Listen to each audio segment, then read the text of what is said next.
وہ کوئی اپنے آپ کو ڈیفینڈ کر سکتا ہے؟ آخر نہ آخر میں کوئی نہ کوئی بیل ریجیکٹ ہوگی اور جیل میں چلا جاؤں گا.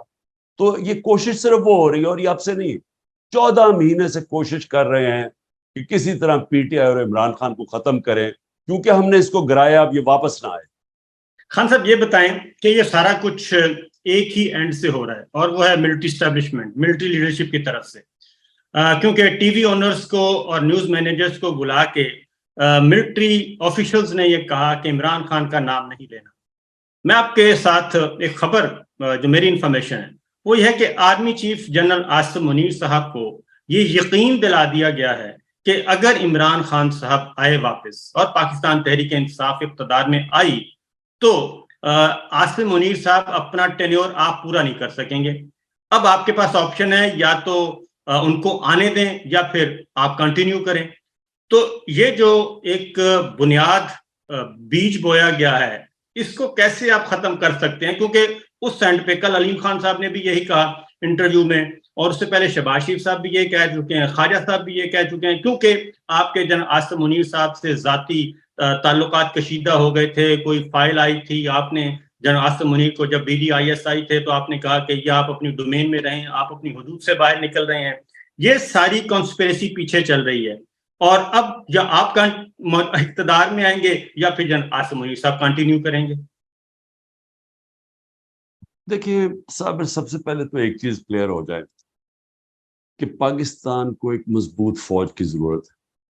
میری طرح کے لوگ جنہوں نے ملک سے باہر کوئی جائیدادیں نہیں بنائی بلکہ جو بھی باہر بنائی تھی سب کچھ بیچ کے اپنے ملک میں لے آئے ہوں, تو میں تو ہمیشہ کبھی بھی میں نے سوچا ہی نہیں کہ پاکستان کے علاوہ میرا کوئی گھر ہے.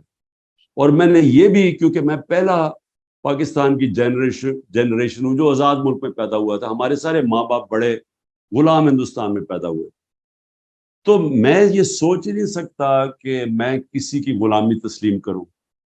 تو اگر آپ کے پاس ایک کمزور ڈیفنس ہوگا, فوج آپ کی کمزور ہو جائے, تو جو ہمارا یہ ہمسایہ ہے اور جو یہ BJP RSS کا جو فلسفہ ہے وہ تو پاکستان کو وجود ہی ختم کرنا چاہتا. تو ہماری تو کوشش, اور میں جب اقتدار میں بھی تھا تو ہمیشہ کوشش کرتا رہا کہ ہمارا ڈیفنس کمپرومائز نہ ہو, تو ہمیں مضبوط فوج کی ضرورت. تو پہلے تو میں یہ کلیئر کر دوں کہ جب بھی کوئی کسی فوج کے کسی آدمی کی تنقید کرتا ہے تو ایک دم اس کو ایک دم کر دیتے جی وہ ملک کے شہدا کے خلاف ہے, وہ ملک کی ڈیفنس کے خلاف ہے, وہ غدار ہے اس ملک کا. میں آج کہہ رہا ہوں کہ جو آج ان کی کالی بھیڑوں جو بیٹھی ہوئی ہیں اس فوج میں, ان کی تنقید نہیں کرتا, وہ ظلم کر رہا ہے اس ملک کے ساتھ, وہ فوج کے ساتھ ظلم کر رہا ہے. اگر میں شوکت خانم کے اندر مجھے یہ پتا چلے کہ میرے کوئی ڈاکٹرز وہاں بیٹھ کے غلط کام کر رہے ہیں اور میں کہوں کہ نہیں جی, میں اگر ان کو کہوں گا کہ ان کی نشاندہی کروں گا تو میں شوکت خانم کو نقصان پہنچا دوں گا. میں شوکت خانم کو تب نقصان پہنچاؤں گا اگر میں ان کی نشاندہی نہ کروں, ان کا احتساب نہ کروں.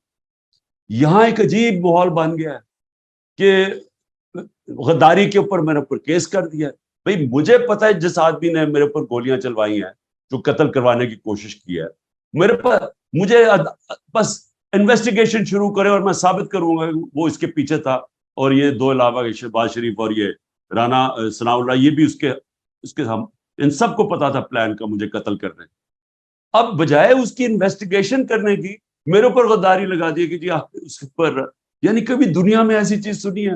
میں نے اکیلے نہیں اس کا نام لیا, اس نے لیا, ارشد شریف کی والدہ نے, اس کی بیوی نے, اعظم سواتی نے کہا مجھے تشدد کے اندر وہ ہے, شہباز گل نے اس کا بتایا کہ تشدد جب ہوا ہے تو اوپر سے یہ جب سے یہ آیا یہی شروع ہوئی ہے چیزیں. تو بجائے آپ اس کو انویسٹیگیٹ کریں, آپ الٹا ہمارے اوپر ہمارے منہ بند کروانے کے لیے غداری کر دیتے ہیں. یہ ملک سے کا نقصان کیا جا رہا ہے.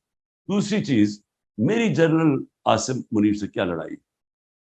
ہاں ٹھیک ہے, میں پرائم منسٹر تھا, میں سمجھتا تھا کہ اگر میں نہیں کام کر سکا تو نہیں کر سکا, لیکن یہ میری اور عاصم منیر کی بات نہیں ہے, یہ پاکستان کی بات ہے. اگر عمران خان کو صرف اس لیے باہر رکھا جا رہا ہے کہ جی وہ کیونکہ اس نے ایک دفعہ ریزائن کروایا تھا, اس کے لیے اب آگے بھی اس کو باہر رکھو, اور اس لیے کہ اس نے کوئی ان کو کوئی پوزیشن چلی جائے گی آصف منیر کی. یہ تو پروپیگنڈا ہو رہا ہے. مجھے جب پتا بھی تھا کہ جنرل باجوہ شروع ہو گئے تھے میرے خلاف سازش کرنے, میں نے اس کو نہ میں کر دیتا ڈی نوٹیفائی, لیکن میں اداروں میں انٹرفیئر نہیں کرتا تھا, نہ میں نے فوج میں انٹرفیئر کیا, نہ میں نے پولیس میں کیا, نہ میں نے نیب میں کیا, نہ میں نے عدلیہ سے کیا, کیونکہ جب تک آپ ادارے اپنے دائرے میں رہ کے کام نہیں کرتے, وہ جب آپ کے ادارے ختم ہوتے ہیں ملک ختم ہو جاتا ہے. اب آج کیا ہو رہا ہے, سارے ادارے ختم کر دیے, نہ ایف آئی اے کام کر رہی ہے صحیح, نیب سے وکٹمائزیشن, اس سے اینٹی کرپشن سے, پولیس سے, آج عدلیہ اس کے فیصلے نہیں مان.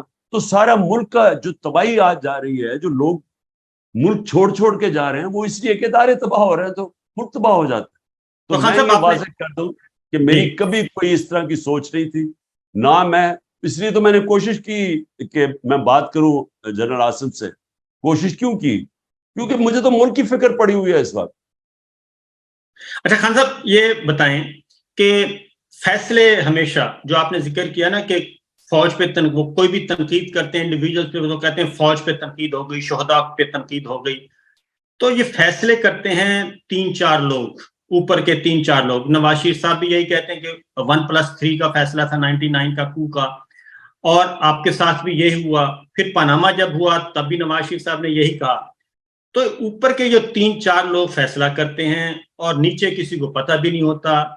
اب باجوہ صاحب نے آپ کو ہٹانے کا جو فیصلہ کیا وہ ڈرائنگ روم میں بیٹھ کے کیا, اس کی کنٹینیوٹی ابھی تک چل رہی ہے, بلکہ ورسٹ کنڈیشن آ گئی ہے. ہونا تو یہ چاہیے تھا کہ نومبر 29 باجوہ صاحب جب چلے گئے تھے تو نئے آرمی چیف آتے اور سچویشن کو سنبھالتے, بلکہ اس سے بھی زیادہ جو ہے ورسٹ کنڈیشن ہو گئی ہے انسانی حقوق کے حوالے سے, پولیٹیکل وکٹمائزیشن کے حوالے سے. اس کی کیا وجہ سمجھتے ہیں کہ یہ کنٹینیوٹی کیوں ہے آپ کے سلسلے میں؟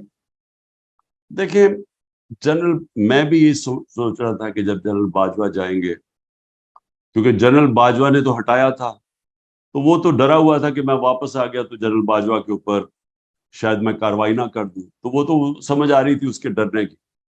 تو اس نے بڑا نقصان پہنچایا جنرل باجوہ نے اپنے آپ کو اور ساری اپنی ذات کے لیے. ایکسٹینشن اس نے ہٹایا ابھی شہباز شریف کے ساتھ مل کے اپنی ایکسٹینشن کے لیے, اور یہ بھی جو اس نے کیا, جب پتہ چل گیا کہ پبلک کھڑی ہو گئی ہے, پبلک نہیں چوروں کو تسلیم کر رہی, بڑے بڑے جلسے ہو رہے ہیں, بائی الیکشن ہم جیت رہے ہیں, تو اس نے پھر بجائے ریورس کرنے کے اپنی ذات کی خاطر اس نے ملک کو نقصان پہنچانا شروع کر دیا. وہی لے کے آیا فیصل نصیر کو. اب جب سے فیصل نصیر آیا, اس نے شروع کر دیا یہ جیسے کہ ہم کوئی دہشت گرد ہیں, یا ہم کوئی کاؤنٹر ٹیررزم کا وہ ایکسپرٹ تھا جس طرح ہم دہشت, تو اس نے بڑا نقصان پہنچایا. جو اپنے ادارے کو نقصان پہنچے وہ کسی دشمن نے نہیں پہنچایا, وہ کوئی پی ٹی آئی نے نہیں پہنچایا, وہ جنرل باجوہ نے پہنچایا ان چوروں کو لا کے. اور وہ لوگوں کو پہلے یہی اسٹیبلشمنٹ ثابت کر رہی کہ چور ہیں, ان کو لا کے اوپر بٹھا دیا, تو اس کا ریئیکشن آیا. اور اس کے بعد جو فیصل نصیر کی حرکتیں ہوئی, جو سوشل میڈیا کے لوگوں کو, یہ جو جرنلسٹ کو, جو شہباز گل کو پہلے ٹارچر, پھر اس کے بعد اعظم سواتی سے جو کیا, تو اس کے بعد یہ جو کہ جی ہم ان کو سیدھا کر دیں گے. اب وہ جو نقصان پہنچایا, میں امید رکھا تھا کہ جنرل عاصم منیر آ کے چینج کریں گے پالیسی, ہم سب سمجھ رہے ہیں, لیکن میرے خیال میں ان کا بہت بڑا انفلوئنس ہے نیچے سے, ان کے کئی لوگ ان کو انفلوئنس کرتے ہیں. اور مجھے افسوس سے کہنا پڑتا ہے کہ پاکستان تو آج ایک تباہی کے کنارے پہ کھڑا کر کے رکھ دی, کیونکہ ابھی تو امید ہی نہیں نظر آ رہی. اب تو یہ ہے کہ الیکشن آئیں گے تو یہ سارا جو پلان بن رہا ہے وہ تو یہی بن رہا ہے نا کہ تحریک صاحب کو ختم کر کے ان کو انہی کی بندر بانٹ کروا دو ملک کی, جنہوں نے 30 سال سے ملک کا بیڑا گرک کر رہے ہیں, جن کے ہوتے ہوئے بنگلہ دیش بھی آگے نکل گیا اور ہندوستان بھی آگے نکل گیا 90 کی دہائی میں. نہیں تو پاکستان تو 80 کی دہائی تک سب سے آگے تھا, تو ان کے ہوتے ہوئے تو تباہی ہوئی ہے. تو اب ایک اور چیز میں ذاتی طور پہ بھی میرے علم میں ہے, اگر آپ چاہیں تو شیئر کریں. جنرل عاصم منیر کے آرمی چیف بننے سے پہلے جب تنازع ہو گیا کہ پتہ نہیں آپ اس کو اپوز کریں گے, آپ کے ساتھ بھی کو کامن فرینڈز نے رابطہ کیا کہ عاصم منیر صاحب اگر آرمی چیف بنتے ہیں تو آپ اپوز نہیں کریں گے, تو آپ نے بھی اس کو ویلکم کیا اور کامن فرینڈز نے آپ کو بھی قائل کیا اور کچھ کو میں جانتا ہوں. تو جیسے ہی یہ کام ہو گیا اس کے بعد وہ کامن فرینڈز کہیں غائب ہو گئے یا کدھر چلے گئے؟ کیونکہ آپ نے ویلکم کیا آرمی چیف کو. دیکھیے جی، میں تو کسی کو جانتا ہی نہیں تھا. میں تو جب یہ پہلے تو چیز پرائم منسٹر بناتا ہے آرمی چیف کو تو کانسٹیٹیوشنلی تو اس کا رائٹ تھا. دوسری چیز کہ میں تو کسی کو نہیں جانتا تھا. میں نے تو بار بار سٹیٹمنٹس دیے کہ جو بھی میرٹ کے اوپر آتا ہے ہم اس کو ہم مانیں گے, ہم کوئی انٹرفیئر نہیں کریں گے. میں نے تو پہلے آرمی چیف بننے سے پہلے میری سٹیٹمنٹ ساری سن رہے ہیں. اور جب عاصم منیر آئے تو میں نے ان کو میسج پہنچائی. میں نے کہا دیکھو مجھے یہ پتا چلا ہے کہ لنڈن پلان بنا ہوا اور نواز شریف نے آپ سے یہ گارنٹی لیا کہ آپ نے پی ٹی آئی کو ختم کرنا ہے اور مجھے. تو میں نے کہا مجھے یہ میسج ملی ہے, یہ ان کے بننے سے پہلے میں نے وہی جو کامن فرینڈ کی بات کر اسے میسج پہنچائی. اس نے آگے سے کہا, انہوں نے کہا بالکل فکر نہ کرو, کوئی ایسی چیز نہیں ہو. بہرحال ہم نے تو ویسے بھی روکنا نہیں تھا. تو ڈاکٹر ابھی مجھے یہاں ملنے آئے اور ہم نے فیصلہ کیا, ہم نے کہا ٹھیک ہے ہم اپوز نہیں کریں گے. لیکن مجھے افسوس سے کہنا پڑتا ہے کہ جو اس کے بعد ہوا وہ چھوڑیں کہ عمران خان سے کیا ہوا, میرے گھر پہ یہ جو اٹیک ہوئے اور یہ جو سب کچھ مجھے دوسری طرف میرے اوپر قتل کا کوشش کی گئی, ایک اور پھر کوشش پلان بنا ہوا تھا, وہ چھوڑے. میں ملک کی بات کر رہا ہوں کہ آج صرف ملک دیکھنے کدھر کھڑا. مجھے صرف یہ بتا دیں کہ یہ ہو سکتا ہے کہ ایک ملک جو 6% کے اوپر 6.1% کے اوپر گرو کر رہا ہو, ورلڈ بینک تعریف کر رہا ہو, وہ IMF تعریف کر رہا ہو کہ پاکستان میں سسٹینیبل گروتھ ہو رہی ہے, معاشی طور پہ آگے جا رہا ہو, اور ایک دم 1 سال کے اندر آج ملک گھٹنوں پہ ہے, بے روزگاری بڑھ گئی ہے. انہوں نے $3 ارب لیا ہے IMF سے اور بڑا خوش ہو رہے ہیں. تو $7 ارب کی ڈالروں کی کمی ہو چکی ہے 1 سال میں. یعنی جو ہم ایکسپورٹس پہ جو نقصان کم, ایکسپورٹس کم ہوئی ہیں اور جو ریمیٹنسز کم ہوئی ہیں, وہ $7 ارب کم ہوا ہے ہمارے دور سے. تو $7 ارب کم ہو کے $3 ارب کا قرضہ لے لیا. یعنی آپ کی دولت سکڑتی جا رہی ہے, آپ کی آمدنی سکڑتی جا رہی ہے اور قرضے بڑھتے جا رہے ہیں اور خوشیاں منا رہے ہیں سارے. تو یہ جو ملک کا حال کیا ہے, کوئی تو اس کا ذمہ دار ہوگا, اور میڈیا کو کنٹرول کر لیا. وہی میڈیا جو شور مچایا کرتا تھا کہ جتنی مہنگائی ہوگی, آج 38% مہنگائی ہے پاکستان میں, ہماری 12%, 12.2 یا 3 پہ. سارا میڈیا شور مچایا ہوا تھا کہ تباہ ہو گیا ملک. آج چپ کر کے میڈیا بیٹھا کنٹرول میں آ گیا. آج کوئی بات نہیں کر رہا ہے کہ بے روزگاری کتنی ہے, آج کوئی نہیں بات کر رہا ہے کہ عام آدمی, تنخواہ دار آدمی کا کیا حالات ہے, بجلی کے بل کدھر چلے گئے ہیں, لوڈ شیڈنگ کتنی ہو گئی ہے. یہ سارا میڈیا چپ کر کے بیٹھا ہوا ہے. اچھا خان صاحب یہ بتائیں کہ میڈیا تو خاموش ہے, وہ تو بہت بڑے بڑے نامور لوگ جو ہیں وہ بھی خاموش ہو گئے ہیں. اگر آپ کے ساتھ پلان یہ ہے, جو ہمارے پاس انفارمیشن ہے, کہ جیسے ہی جسٹس قاضی فائز صاحب آئیں گے, وہ چیف جسٹس آف پاکستان بن جائیں گے, اس کے بعد الیکشن کی ڈیٹ اناؤنس ہو اور الیکشن شیڈول بھی ان کے آنے کے بعد آئے, تاکہ نواز شریف صاحب کی سزائیں, بقول ان کے, یہ PMLN کی ہے, کہ نواز شریف صاحب کی سزائیں ختم ہو جائیں گی, ان کی سزائیں ختم ہو کے وہ کوالیفائی کر لیں گے اور آپ کو ڈسکوالیفائی کر دیا جائے گا. اور اس کے لیے جو ماحول بنایا گیا ہے جسٹس قاضی فائز صاحب کے لیے کہ آپ نے ان کے خلاف ریفرنس فائل کیا, آپ اگر پوری بات بتا دیں, کیونکہ مجھے تو پتا ہے لیکن میں چاہتا ہوں آپ پوری بات بتا دیں کہ جسٹس قاضی فائز صاحب کو کے خلاف جب ریفرنس آیا تھا وہ کہاں سے آیا تھا اور وہ کس نے تیار کیا تھا, یہ مجھے بتا دیں, کیونکہ اس وقت DGISI جو تھے وہ کوئی اور تھے. دیکھیں پہلے تو کیا ہوگا آگے وہ تو اللہ ہی بہتر جانتا ہے. میرا تو فیصلہ یہ ہے کہ میں جب تک زندہ ہوں تو میں تو اپنی مشن کے ساتھ کھڑا ہوں, انصاف کی تحریک کے ساتھ, کہ جب تک اس ملک میں انصاف نہیں ہوتا ویسے ہی ملک کا کوئی مستقبل نہیں. یعنی اگر آپ صرف اکانومی دیکھ لیں نا, تو جب تک اس ملک کے اندر قانون کی حکمرانی نہیں آتی, یا ملک ہمارا ملک صرف کتنی دیر آپ قرضے کس سے اور قرضے لیں گے, قرضے تو بڑھتے جا رہے ہیں. اب یہ جو قرضہ لیا یہ واپس بھی تو کرنا ہے نا اگلے سال, تو کدھر سے کرنا ہے؟ جب آپ کے پاس آمدنی سکڑتی جا رہی ہے تو قرضے کدھر سے واپس کرنی ہے؟ آمدنی تب بڑھے گی جب ملک میں سرمایہ کاری ہو. سرمایہ کاری تب ہوگی جب جو سرمایہ کار ہے اس کو ملک کے انصاف کے نظام کے اوپر اعتماد ہوگا. جب تک سرمایہ کار کبھی سب سے بزدل ہوتا ہے سرمایہ کار، کیونکہ مشکل سے اپنا پیسہ اکٹھا کرتا، تو وہ تو تب تک نہیں کرے گا جب تک اس کو ایک سسٹم پہ اعتماد نہیں ہوگا. یا تو سپریم کورٹ کے فیصلے گورنمنٹ ہی نہیں مانتی. 14 مئی کا الیکشن ہے اور گورنمنٹ کہتی ہے بھاگ جاؤ. اب وہ آ رہے ہیں ملٹری کورٹس کے خلاف، ابھی کیس چل رہا ہے.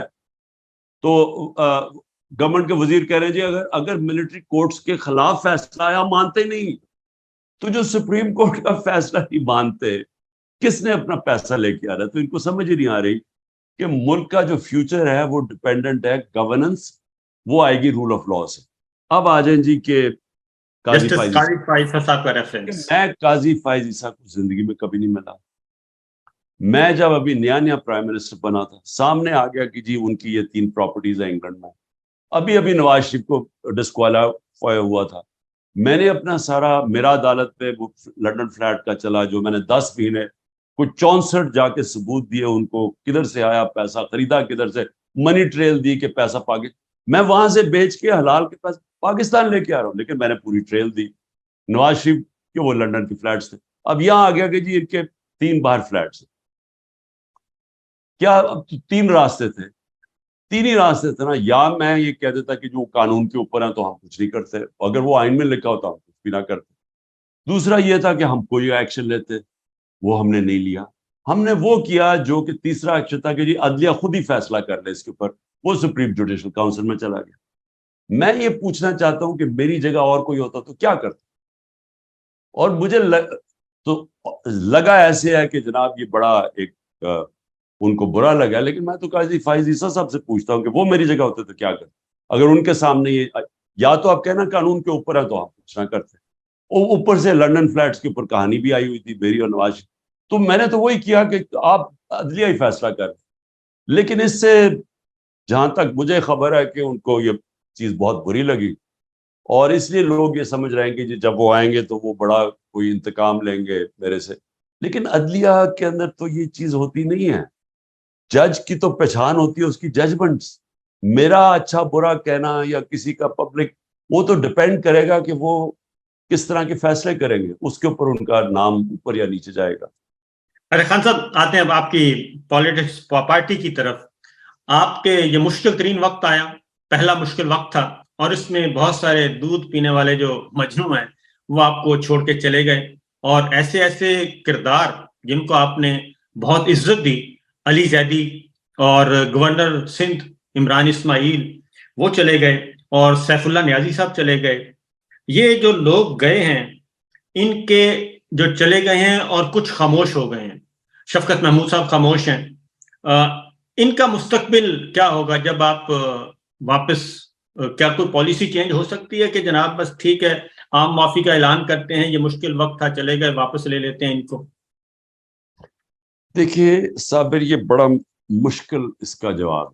مشکل جواب کیوں کہ میں جو بھی، اگر میں یہ کہتا ہوں کہ جی میں ان کو کئیوں کو معاف کر دوں گا، کیونکہ یہ میرا ایمان ہے کہ جو بھی یہ کر لیں، ایک پارٹی جس کے ساتھ عوام کھڑی ہو جاتی ہے اس کو کوئی ہرا نہیں سکتا. اور یہ دنیا کی تاریخ بھی یہ ثابت کرتی ہے کہ ایک بار قوم کھڑی ہو جاتی ہے ایک طرف، پبلک اوپینین جب جڑ جاتا ہے نا کسی کے ساتھ، تو وہ آپ جو مرضی حربے استعمال کریں، اس نے جیتنا اسی نہیں. تو میرے سے یہ لوگ سوال پوچھتے ہیں کہ اس کا کیا آپ جواب دیں گے یہ اگر وہ واپس آنا چاہے. میرے خیال میں یہ مشکل اس لیے ہے کہ اس وقت بڑے ایسے لوگ ہیں جو بڑی مشکلیں برداشت کر رہے ہیں. آپ یقین کریں، میں تو ان کو سلام کرتا ہوں کہ جو اس وقت جس طرح کی ان کی فیملیز کے اوپر زور ڈالا ہوا ہے، کئیوں کے بھائی پکڑ لیے ہیں، کئیوں کے بچوں کو انہوں نے پکڑا ہے، بزنسز بند کر دیے ہیں، رشتہ داروں کے گھر چلے گئے ہیں، گھر توڑ دیے ہیں، گھر لوٹے ہیں. یعنی اس سارے، اور کئی جیلوں میں پڑے ہوئے ہیں، اور ان سے صرف کہتے ہیں کہ جی ایک چیز کہہ دو کہ عمران خان کے ساتھ اب چھوڑ رہے ہیں، تو وہ ان کو چھوڑنے کے لیے بھی تیار ہے. لیکن اس کے باوجود وہ کھڑے ہوئے.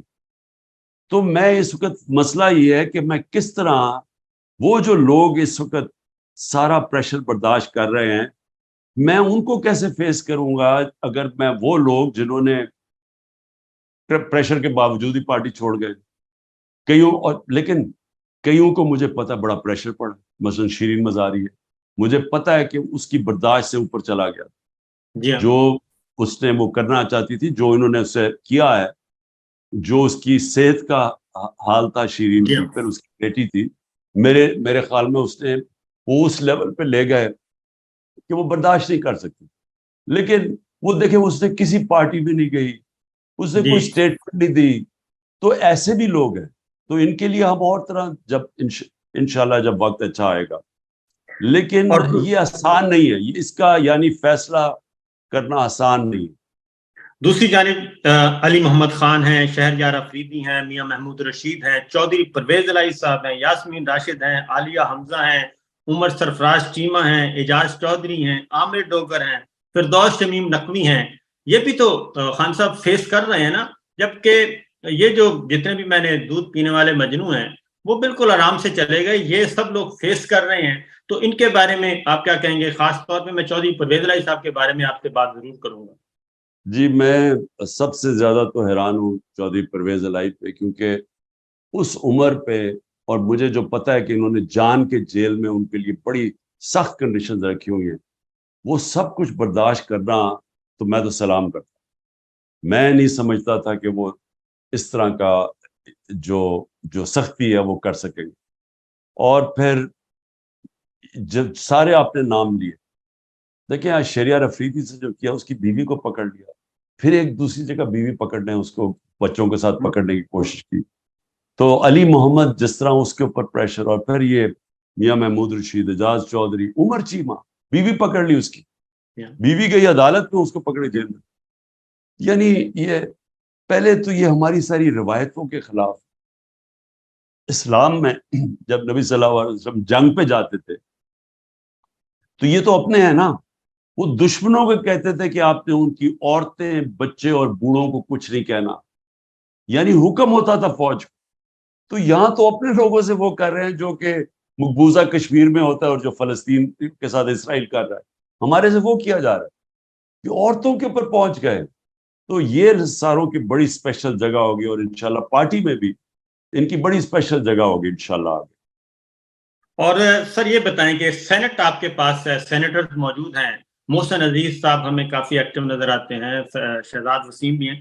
میں نے خود لوگوں کو کہا ہوا کہ دیکھیں کئی لوگ جو جن سے مثلا مراد سعید ہے، جس طرح اعظم سواتی ہے، یعنی وہ لوگ جن کو قاسم سوری ہے ہمارا بلوچستان، قاسم سوری کے بھائی کو پکڑ کر لے گئے، بزنسز بند کر دیے اس بیچارے کی ساری. ایک بھائی کو لے گئے، دوسرا بھائی بھاگا ہوا ہے. تو یعنی وہ تین ہی بھائی تھے، اکٹھے رہتے تھے، تو ان کی والدہ اکیلی ہیں، یعنی ان کے جو بیوی ہیں. تو ان ساروں کے اوپر انہوں نے یہ اس طرح کا تشدد کیا ہوا ہے اور زور لگا رہے ہیں. تو میں پھر سے یہ کہوں گا کہ میں تو ان کو خاص یہ جگہ میرے دل میں بھی ہوگی اور پارٹی میں بھی، انشاءاللہ ہم کبھی ان کو نہیں بھولیں گے. اچھا خان صاحب، آپ پہ پریشر ڈالا جا رہا ہے، پیغامات بھجوائے گئے پچھلے دنوں بھی کہ آپ پارٹی کی لیڈرشپ سے الگ ہو جائیں، یعنی آپ الیکٹورل پالیٹکس سے الگ ہو جائیں، الیکشن نہ لڑیں تاکہ وزیر اعظم نہ بن سکیں، پارٹی کسی اور کے حوالے کر دیں، یا پھر آپ باہر چلے جائیں، کچھ دیر کے لیے ریسٹ کر لیں اور یہ الیکشن ہو لینے دیں. اس الیکشن کے بعد آپ آ جائیں، اس الیکشن کو آپ کے بغیر لڑنا چاہیے، اور پارٹی آپ کی اگر آنا چاہے تو کوئی ہمیں اعتراض نہیں ہوگا. تو کیا آپ نے اس بارے میں بھی کوئی پلان بی بنایا ہوا ہے، کوئی آصف علی زرداری صاحب ٹائپ کا، کہ آپ پیچھے بیٹھ کے پارٹی چلائیں اور پارٹی کسی اور کے حوالے کر دیں، کوئی کمیٹی بنا دیں اسپیشل قسم کی، سپر کمیٹی، وہ سارے معاملات دیکھیں جیسے آپ نے بنائی بھی تھی؟ دیکھیں آصف علی زرداری یا نواز شریف یہ کوئی پالیٹکس میں کسی بڑے مقصد کے لیے نہیں آئے، یہ پیسے بنانے ہیں. ان کا اگر پیسہ بنتا رہے گا، ان کو کیا فرق پڑتا ہے؟ پیچھے پریزیڈنٹ بن جائے گا، اوپر بیٹھ کے پریزیڈنٹ بن کے 50 دفعہ دبئی کی نجی وزٹس پہ جا رہے ہیں. وہ نواز شریف پرائم منسٹر بن کے 22 دفعہ لنڈن پرائیویٹ وزٹس پہ گیا ہے.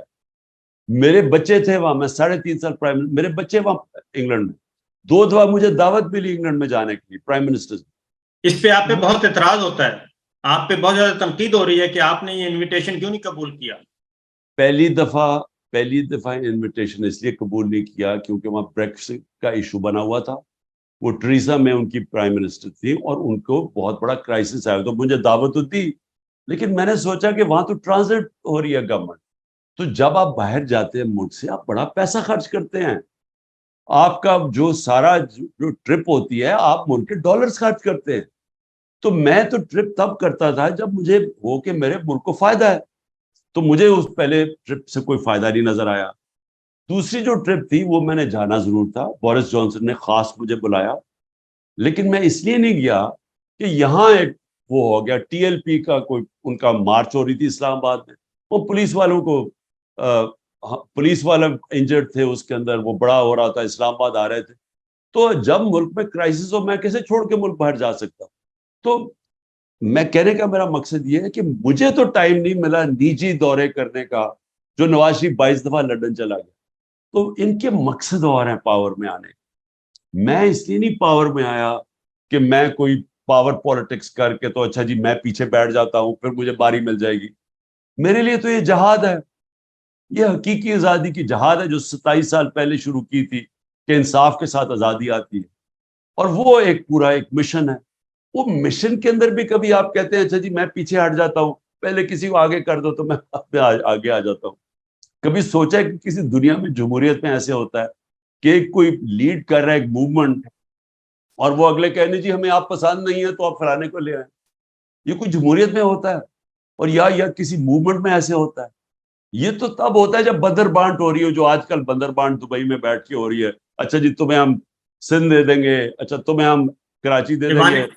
خان صاحب ایوان صدر آپ کے لیے کیسا رہے گا؟ کیا مطلب؟ یعنی کہ آپ صدر مملکت بن جائیں.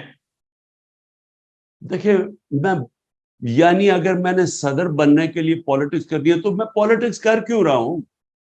میں ویسے ہی نہ کروں. مجھے اللہ نے کسی چیز کی کمی دی ہے, قوم عزت کرتی ہے, دنیا میں جاتا ہوں اللہ نے عزت دی ہے, تو مجھے ضرورت کیا کہ میں جا کے وہاں بیٹھ جاؤں کسی ایوان کے اندر؟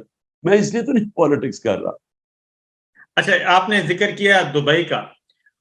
پاکستان میں خان صاحب اقتدار حاصل کرنے کے لیے اور اس کو برقرار رکھنے کے لیے اب تو آپ کو بھی پتہ چل گیا ہوگا کہ بہت سارے جو پاور کوریڈورز ہیں وہاں پہ مختلف ایلیمنٹس ہیں, ان کے ساتھ آپ کو معاملات سیٹ کرنے پڑتے ہیں. ان میں سے ایک ہماری ملٹری اسٹیبلشمنٹ ہے, دوسرا ہمارے دوست ممالک ہیں.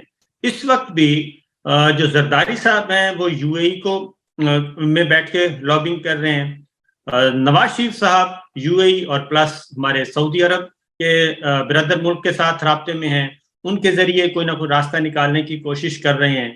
اور اسی طریقے سے آپ کے بلاول اس وقت امریکہ میں ہیں, وہ وایا بائیڈن انتظامیہ کے ذریعے کوئی راستہ بنانے کی کوشش کر رہے ہیں. تو آپ کہ ان ممالک کے ساتھ خاص طور پہ ایم بی ایس اور یو اے کے ساتھ آپ کے اس وقت کیا مراسم ہے؟ کیا وہ اس میں انٹروین کریں گے کہ جناب عمران خان صاحب کو آپ مائنس کریں, بس ٹھیک ہے ان کے لیے راستہ ہموار کریں, ہماری ملٹری اسٹیبلشمنٹ کو کہیں گے وہ؟ دیکھیں صابر, اگر مجھے اور ملکوں کے کندھوں پہ چڑھ کے آنا پاور میں آنا ہے تو میں آنا ہی نہیں چاہتا. میں پاور میں صرف آنا چاہتا ہوں اگر پاکستان کی عوام مجھے الیکٹ کرے. اگر وہ الیکٹ نہیں کرتی, میں آپ کو یقین دلاتا ہوں کہ میں اپنی زندگی سے بڑا مطمئن ہوں, مجھے کسی چیز کی کمی نہیں ہے. ان لوگوں کو تو ہے نا کہ انہوں نے تو زندگی میں کبھی مجھے تو اللہ نے سب کچھ دکھا دیا. میں تو وہ اللہ نے شہرت میری سوچ سے بھی زیادہ, دنیا میں عزت, یعنی مجھے کس چیز کی کمی ہے؟ آپ یقین کریں کہ میرے جو 3.5 سال پرائم منسٹر کے تھے میرے اتنے مشکل تھے, کیونکہ میں نے اپنی میں کی نفی کر کے پرائم منسٹر بنا.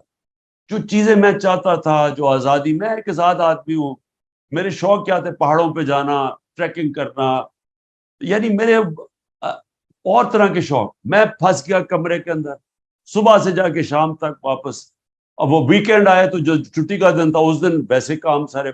یعنی میں تو 3.5 سال چھٹی نہیں لی, صرف 5 دن کورونا میں بیمار ہوں, 1 دن چھٹی نہیں لی.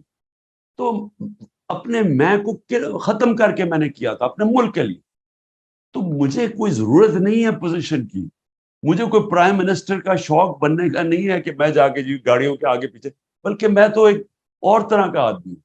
میں تو اکیلے پن میں ٹائم گزارا ہے. میرے شوق ہی سارے اور ہیں. میری ٹریکنگ اب وہ کر ہی نہیں، جب سے پرائم منسٹر بنا ہوں ٹریکنگ ہی نہیں کر سکتا. یعنی جو پہاڑوں پہ مجھے جو ایک ہی تو جی. میرا اصل شوق رہ گیا، یا وہ شکار ہوتا تھا وہ تو ختم ہی ہو گیا. اچھا، چین کا میں آپ سے ایک سوال کروں گا، کیونکہ 5-7 مئی کو چین کے وزیر خارجہ پاکستان آتے ہیں اور بلاول بھٹو کے ساتھ کھڑے ہو کے کہتے ہیں کہ پاکستان کے اندر پولیٹیکل پلیئرز آپس میں بیٹھیں اور سیاسی استحکام لے کے آئیں اور تمام سٹیک ہولڈرز لے کے آئیں، کیونکہ چین کا کنسرن تھا. تو بجائے اس کے کہ استحکام لایا جاتا، اس کے بعد فوری طور پہ آپ کی گرفتاری ہو جاتی ہے اور آپ اس کے بعد پھر 9 مئی بھی ہو جاتا ہے. دیکھیں اس وقت کیا ہو رہا ہے، اسٹیبلشمنٹ اور یہ ساری پی ڈی ایم پارٹی، یہ سب مل کے 1 پوائنٹ ایجنڈا پہ ہے، اور وہ ایجنڈا یہ ہے کہ عمران خان کو باہر رکھنا. اب عمران خان کو باہر رکھنے کا مطلب کہ ملک کی جو سب سے بڑی سیاسی جماعت ہے اس کو آپ نے باہر رکھنا، اور باہر کیسے رکھنا، اس کو ختم کریں. ختم کیسے کر رہے ہیں؟ یہ جو 9 مئی کا سارا ڈرامہ تھا، اب یہ جس وقت مجھے موقع میں کہتے ہیں جی ملٹری عدالتوں میں عمران خان کو ٹرائی کرو، میں صرف ایک چیز چاہتا ہوں، مجھے ملٹری عدالتوں میں میرا ٹیلی وائزڈ ہو جو میں باتیں کروں گا. میں کوئی وکیل نہیں چاہتا، میں اپنا خود ڈیفینس کروں. میں یہ ثابت کروں گا کہ سارا پری پلان تھا. یہ پلان ہی یہ تھا کہ 14 مہینے سے کرش کرنے کی کوشش کر رہے تھے وہ، انہوں نے وہ 9 مئی کو استعمال کر کے تو یہ جو 48 گھنٹے میں 10,000 لوگوں کو پکڑ لیا. تو پہلے سے پلان ہوگا تو پکڑا تھا نا. جس پارٹی نے کبھی کوئی توڑ پھوڑ نہیں کی، جب گولیاں لگی تو نہیں کی، تو ایک دم جب انہوں نے جلانا گھرانا شروع کر دیا تو یہ پری پلان تھا. کہنے کی میں یہ کوشش کر رہا ہوں کہ یہ جو لوگ اوپر بیٹھے ہوئے اسٹیبلشمنٹ، اور یہ اس وقت پاکستان کا نہیں سوچ رہا ہے.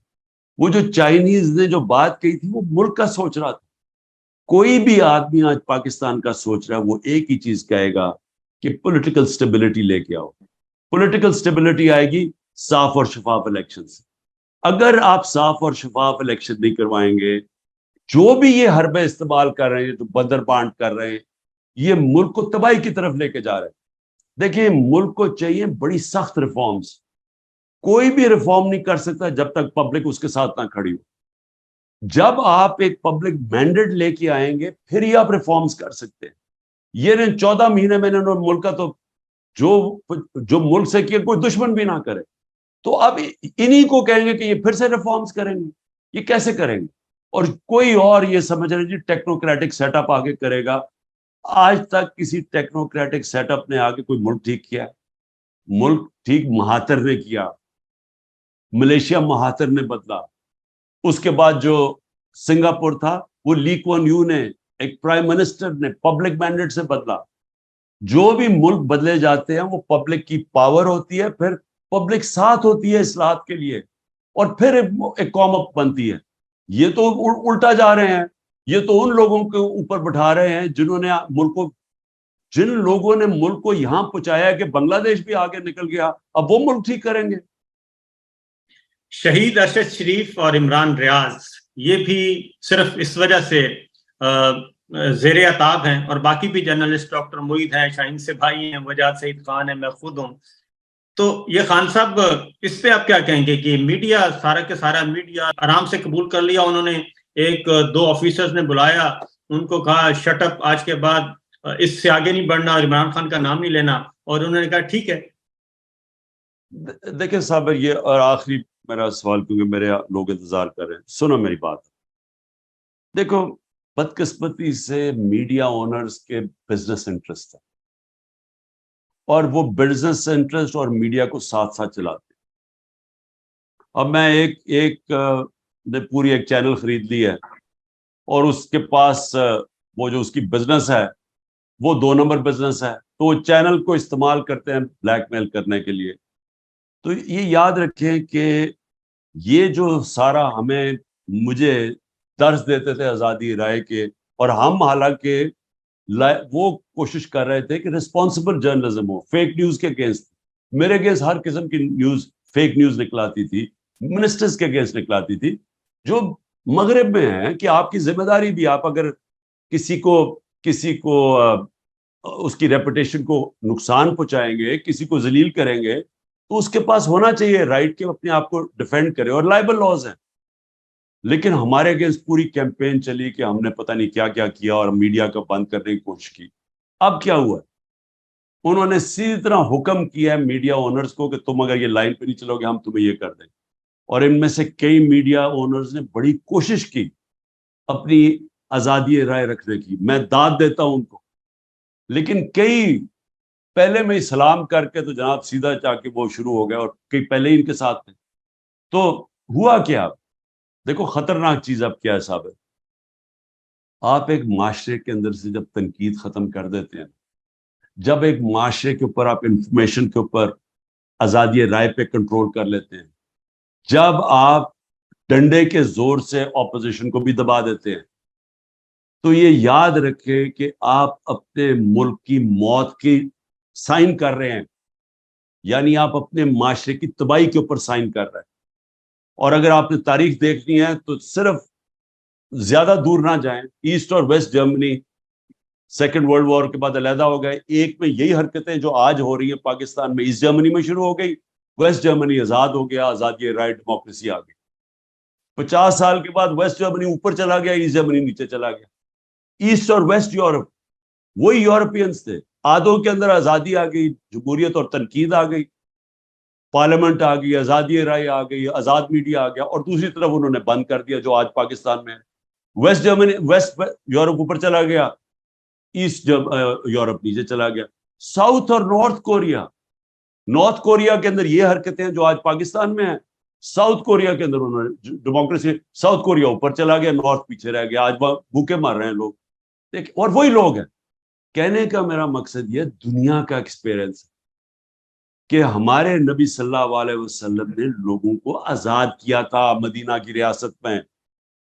فرعون کا جب کہا جاتا ہے قرآن کے اندر تو اس نے لوگوں کو غلام بنایا تھا, انہوں نے آزاد کر کے دنیا کا سب سے عظیم سویلائزیشن بنایا. دنیا کے مسلمانوں نے امامت کی, مدینہ میں انہوں نے انسانوں کو آزاد کیا, انصاف دے کے, حقوق دے کے, انہوں نے اندرونی طور پہ آزاد کیا لا الہ الا اللہ سے. وہ لوگ دنیا کی امامت کی اقبال کے شاہین بن گئے. اور وہی جو فرعون کا قرآن میں جب دیتے ہیں ذکر, وہ غلام بناتا تھا. لا الہ الا اللہ انسانوں کو انسانوں کی غلامی سے آزاد کرتا ہے, اور آزاد انسان ہی اوپر جاتے ہیں. تو یہ تو ہمیں اندھیروں کی طرف لے کے جا رہے ہیں, یہ تو تباہی کی طرف لے کے جا رہے ہیں کہ لوگوں کے منہ بند کر کے ڈنڈے مار کے یہ ویگو ڈالے آ رہے ہیں اور لوگوں کو اٹھا کے لے کے جا رہے ہیں جو اختلاف کرے. اور یہ یا تو ملک بڑا ترقی کر رہا ہو, اوپر سے ملک بھی نیچے جا رہا ہے. یعنی ہماری ملک کی لوگ چھوڑ کے جا رہے ہیں, امیدیں ختم کر دی ہیں انہوں نے. جو یہ آپ کے 9-10 لاکھ پروفیشنل چھوڑ کے گئے ہیں, کوئی اندازہ لگا سکتا ہے کہ ان کا کتنا پاکستان کو نقصان ہے. اور جو پروفیشنل نہیں جا رہے وہ اپنے ڈالرز بھی باہر لے کے جا رہے ہیں, پیسے چینج کرتے ہیں اور ڈالر باہر. تو ملک کا کیا بنے گا؟ میں تو سب سے یہ بات, جب میں نے, اب تو میں بات ہی نہیں کرتا, پہلے میں کہہ رہا تھا, کوشش کی کہ جی اسٹیبلشمنٹ سے بات چیت کریں, وہ ایسے سمجھے کہ جی شاید عمران خان بڑا کوئی گھبرا گیا یہ سارے کریک ڈاؤن سے یا جیل سے. میں تو اپنے ملک کا سوچ رہا ہوں کہ یہ جو آپ نے راستہ پکڑا ہوا ہے, یہ تو ملک کو آپ تباہی کی طرف لے کے جا رہے ہیں. یہ تو امید ہی ختم کر دی ہے ملک. تو اور آگے آپ کے پاس راستہ بھی کوئی نہیں ہے, روڈ میپ بھی کوئی نہیں ہے. آخری سوال, خان صاحب آخری سوال, آپ دوبارہ برسر اقتدار آتے ہیں, پہلا جو ٹینیور ہے کیا وہ غلطیاں آپ دوبارہ ریپیٹ کریں گے؟ فار ایگزامپل آرمی چیف جہاں باجوہ صاحب تھے, ان کو آپ کے پرنسپل سیکرٹری پسند نہیں تھے, ان کو آپ کے وزیر اعلیٰ پنجاب پسند نہیں تھے, ان کو آپ کے وزیر اعلیٰ خیبر پختونخوا پسند نہیں تھے, ان کو آپ کے وزیر خزانہ پسند نہیں تھے, ان کو آپ کے وزیر داخلہ پسند نہیں تھے. تو یہ سارا کچھ ہو رہا تھا, تو کیا آپ ایک تو یہ بتائیں لوگوں کو کہ آپ کے ساتھ کیا کچھ ہو رہا تھا, کہ آپ کس حد تک آزاد تھے اس وقت, پھر آپ کے ساتھ جو یہ چھوٹی جماعتیں ساتھ لگا دی گئیں, تو آنے والا وقت کیا آپ کمپرومائز کر کے آئیں گے, اور دوبارہ سے وہی غلطیاں دہرائیں گے، یا پھر انڈیپینڈنٹلی آپ ہائیبریڈ رجیم نہیں بلکہ ایکچوئل جو ڈیموکریسی ہے وہ لے کے آئیں گے؟ دیکھیں جی، پہلے فیصلہ کرنے کہ پاکستان کو اس دلدل میں سے نکالنا یا نہیں نکالنا، یا ہم نے یہی بندر بانٹ کر دی. یہ بندر بانٹ ہی کر رہے ہیں نا. یہ جو اب دبئی میں ہو رہے بندر بانٹ ہو رہی ہے ملک، کہ آپ کو یہ ہوگا، یہ ہوگا، یہ شیئر آپ کا، یہ شیئر آپ کا. اور کیا ہو رہا ہے؟ بندر بانٹ کرنا. ملک کا کوئی مستقبل نہیں. اس ملک کی اصلاحات کر رہی ہیں، بڑے فیصلے کر رہے ہیں، وہ پبلک مینڈیٹ سے ہوں گے، اور وہ تب ہوں گے جب کہ ایک کلیئر فیصلہ ہو کہ کیا ملک میں آپ نے قانون کی حکمرانی قائم کرنی ہے یا نہیں کرنی، یا آپ نے ایک لوگوں کو کہہ دینا ہے کہ جی آپ ملک میں قانون سے اوپر ہیں، آپ جو مرضی کریں، چوری کریں تو آپ کو این آر او مل جائے گا، آپ جو مرضی رات کو لوگوں کے گھروں کے توڑ کے اندر گھس جائیں، لیکن کیونکہ آپ طاقتور ہیں، آپ ایکس پرائم منسٹر کو بھی قتل کرنے کی کوشش کریں تو آپ کے ایف آئی آر نہیں کٹے گی. اگر تو یہ ملک چلانا ہے، آج میرے سے صابر سن لو، ملک کا کوئی مستقبل نہیں رہا. یہ ملک بڑی تیزی سے ہی ہمیں نیچے لے کے جا رہے ہیں، اور مجھے افسوس سے کہنا پڑتا ہے جس تیزی سے ہندوستان اوپر جا رہا ہے، خطرہ یہ ہے کہ وہ ملک تیزی سے اوپر جا رہا ہے جو ابھی امریکہ سے ڈیل کر کے آیا ہے، وہ نریندر مودی، جب اس نے تکبر میں کہا کہ جی پاکستان کو تو بھول ہی جاؤ، اپنے ہی بوجھ میں مرنے والا ہے. تو وہ ٹھیک کہہ رہا ہے کہ اگر ہم نے اسی طرح چلتے رہے ہم گئے. دوسری طرف یہ کہ دیکھیں پرائم منسٹر جس کو آپ ذمہ داری دیتے ہیں، جو پبلک سے مینڈیٹ لے کے آتا ہے، اتھارٹی اس کی ہوتی ہے. جنرل باجوہ کون ہوتا ہے کہنے والا کہ جی مجھے تمہارا پرنسپل سیکرٹری فلانا نہیں پسند تو سی ایم نہیں پسند؟ بھی مینڈیٹ تو میں لے کے آؤں، مجھے لوگوں نے جج کرنا ہے بعد میں کہ الیکشن میں، کہ انہوں نے فیصلہ کرنا ہے کہ میں نے میرے ملک ٹھیک چلایا یا نہیں. تو جنرل باجوہ اگر اتنے بڑے جینیس تھے تو وہ جو یہ لے کے آئے یہ 14 مہینے کا یہ جو سیٹ اپ ہے، جنہوں نے ملک کا بیڑا غرق کر کے رکھ دیا ہے، تو وہ مجھے ذرا سمجھائے نا کہ یہ اسحاق ڈار کو وہ سمجھتا تھا بہت بریلینٹ ہے، اور یہ شہباز شریف کو. تو یہی سلیکشن ہوئی نا اس کی، کہ وہاں اس گورنمنٹ کو جو 6.21 سے 4% پہ جو گرو کر رہی تھی، اس کو ہٹا کے تو ان کو لے کے سارا کچھ ہی ملک کا ایک چیز بتائے کہ انہوں نے بہتر کی ہو. تو اس کا مطلب کہ وہ جو اپنے آپ کو سمجھتا تھا کہ میں سارا، کیونکہ پاور اتنی زیادہ تھی، وہ تکبر میں سمجھتا تھا سب کچھ جانتا ہے. بھئی آخر میں یہ سمجھائے کہ اکانومی پاکستان کی جو ہماری دور میں تھی، کرونا میں کس نے کرونا میں نکالا ہے؟ یہ تو سارے مجھے کہہ رہے تھے ملک کو لاک ڈاؤن کر دو. جنرل باجوہ کا 2 دفعہ ٹیلی فون آیا کہ جی وہ دیکھیں ساری دنیا میں لاک ڈاؤن کیا ہوا ہے، آپ کے اوپر بڑے برا وقت آئے گا اگر یہ پھیل گئی. میں نے فیصلہ کیا تھا روکنے کا کہ میں نہیں کرتا لاک ڈاؤن، غریب مر جائے گا یہاں. تو میری ذمہ داری تھی نا. تو اللہ کا کرم ہے کہ دنیا نے ہمیں کہا کہ وہ ملک ہے جس نے سب سے بہترین. امریکہ کا جو فائنینشیل ایڈوائزر تھا ٹرمپ کا، اس نے کہا پاکستان کو اگر ہم فالو کرتے ہیں تو ہم 10 خرب ڈالر بچا سکتے اپنے ملک کے، جو ہماری پالیسیز تھی. تو پوائنٹ یہ ہے کہ جس کی ذمہ داری ہے، میں کچھ اور کہہ رہا ہوں صابر، ذمہ داری میری ہے، اتھارٹی وہ مجھے کہہ رہا ہے کہ جی وہ اس کو چینج کر دو اور علیم خان کو لے آؤ. میں اس کو سمجھاتا رہا. میں نے کہا مجھے ایل ڈی اے نے پریزنٹیشن دی ہے کہ 200 ارب روپے کی زمین اس نے اس کے اوپر قبضہ کیا ہوا، اس نے فارسٹ کی زمین. ایل ڈی اے نے پریزنٹیشن دی ہے، میں پہنچا رہا ہوں اسے. وہ کہتا نہیں جی اس کو لے آؤ. اس کے لیے کرپشن کوئی بری چیز ہی نہیں تھی. تو دیکھیں یہ غلط ہے کہ آپ یہ چاہیں کہ آپ اگر یہ چاہتے ہیں کہ میں نے ایسا کمپرومائز کر کے آنا ہے کہ ہم صرف میں پرائم منسٹر بن جاؤں تو باقی سب کچھ ٹھیک ہے، میں وہ پرائم منسٹر بننا ہی نہیں چاہتا. اور لاسٹلی ٹائم ختم ہو رہا ہے کہ فارن پالیسی پہ بھی خان صاحب یہی ایشو ہے، فارن پالیسی بھی پرائم منسٹر نہیں ڈیل کرتے. دیکھیں فارن پالیسی میں تو ہمیں 3 سال تو کوئی مسئلہ نہیں بنا. فارن پالیسی میں تو جو میری فارن پالیسی جو تھی وہ بڑی اسٹریٹ فارورڈ تھی کہ میں تو فارن پالیسی بنا رہا تھا پاکستان کے لیے کہ میری قوم کے لیے بہتری کیا. اور میں سمجھتا ہوں کہ نان الائن فارن پالیسی جو ہندوستان کی ہے ہمیں وہ فالو کرنی چاہیے، ہمیں کوئی کسی کی غلامی نہیں کرنی چاہیے. لیکن آخری 6 مہینے میں جنرل باجوہ کی کوئی اور ویوز وہ کہتے ہیں، مجھے کچھ سمجھ نہیں آئی کہ ہوا کیا اس کو. ایک دم وہ میں ڈیپ جاؤں گا نہیں. تو آخری 6 مہینے میں اس میں کوئی شک نہیں کہ وہ ایک دم ڈائیورجنس. لیکن 3 سال تک تو کوئی پرابلم نہیں تھا, فورن پالیسی پہ کنسنسس تھا. اوکے جی, تھینک یو بہت صاحب, شکریہ. بہت شکریہ.